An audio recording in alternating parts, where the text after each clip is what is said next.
Magandang umaga! Huwag mo sanang kalimutan na kinalimutan ka na. Hello, Hefty Voices here, and today is just as special as yesterday.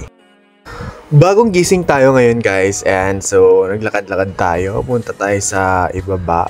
Medyo may kataasan kasi dito sa part namin. So bababa tayo dito at bibili tayo ng sabon. Sabon actually kasi wala akong panghilamos kanina. Ayan yung mga bahay na nasa paligid namin. Actually itong bahay na pink, yun yung dating may-ari ng boarding house namin nung college ako. Which is yan o, yung part na may concrete dyan. Yan. At saka yung store ito. Yan. So dyan ka bumibili, tumatambay, ganun dati nung college days. At saka ito naman yung pathway. So masikip. Ayon sa chismis, ang part na to dati malawak siya.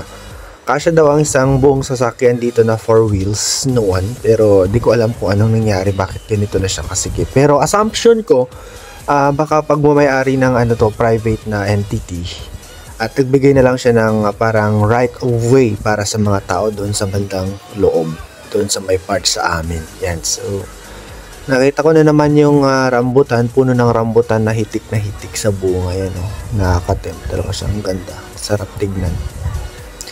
Yung beses sa kami dumadaan dito ni Rain, talagang nakaka-tempt siyang kunin, pero syempre nakakatakot pa din kasi mahirap na baka magawan pa kami ng issue. So malapit na tayo sa pambansang lansangan. Ayan. Ito yung bubungad sa'yo paglabas mo dito sa skinita na to. Yun.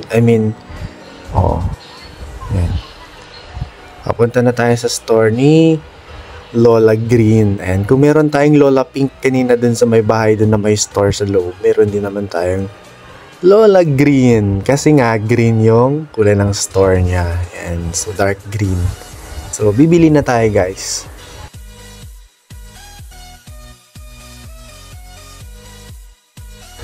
So ayun na nga guys, so bumili ako kay Lola Green ng sabon na panghilamos. Nakabili na tayo guys, ayan, balik na tayo dun sa ating lungga. And we're home at siyempre, magko-coffee muna tayo guys. Sarap!